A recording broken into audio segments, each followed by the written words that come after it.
James from Media Watch on the other side of our studio.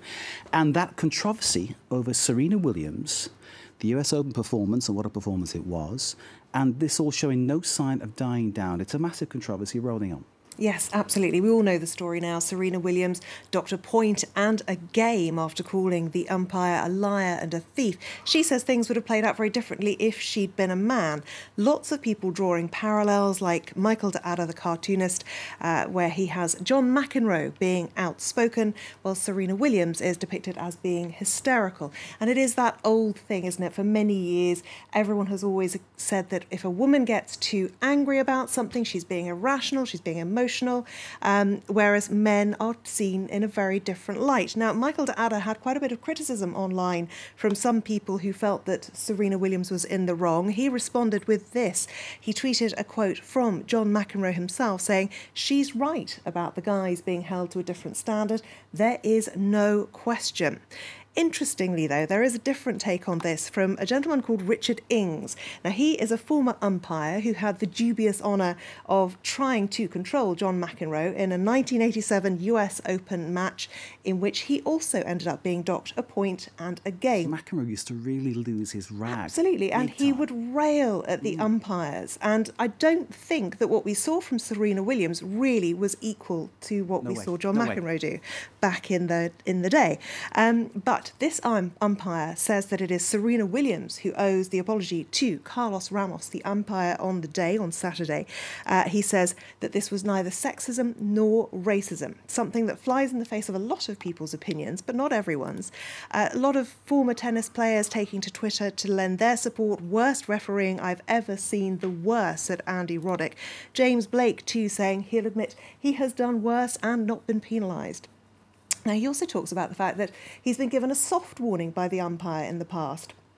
And basically, he feels this could have been de-escalated and she should have been given the opportunity to maybe calm down and walk back on those comments a little bit. Now, one other former player who's been weighing in is Billie Jean King, no less. She's written an opinion piece in the Washington Post. It is well worth a read. It's very interesting. She says that this wasn't just sexism, it was racism too. She says the ceiling that women of colour face on their path to leadership never felt more impenetrable than it did on Saturday. She's even accused the umpire of abuse of power. Now, a lot of commentators have been talking about how important it is for Serena Williams to set an example for others.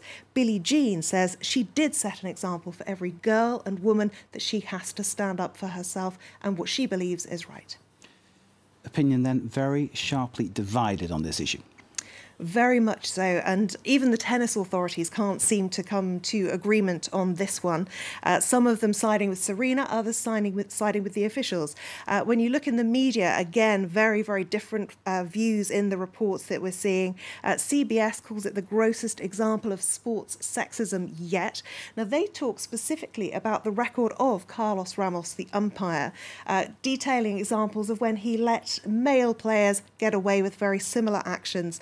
And it talks about the fact that male players are often excused, even celebrated for this kind of behaviour. Looking elsewhere, The Guardian says that she was right to say that women are treated differently, but she's wrong to say that that was the case on Saturday. So quite a conflicting one there. But this writer saying that actually she sets back the women's cause by using it at the wrong moment. At least that's that writer's view. Some of the strongest views have come out of Australia. This woman saying, I think she's an utter disgrace and a bully, and I think that we should give that umpire a medal. Now, possibly the worst thing that I've seen online is a cartoon from Australia, from the Herald Sun. I did wonder whether or not I even wanted to put it on screen, but I think it is important too. Carry on, that's shocking. It is shocking. Mark Knight in the Herald Sun. It has proved very controversial, but more than 13,000 people have liked it. That's possibly the most disturbing thing about it. Certainly, that is a racist depiction of Serena Williams. Misogynist. It's just hateful, isn't it, the whole thing? It really is. It's an absolutely disgrace. Terrible, terrible cartoon. This woman summing it up. Whatever you think of the Serena Williams situation, I think we can all agree this cartoon is disgusting. Hear, hear. Obscene, disgusting, completely. Finally, the words are art restoration.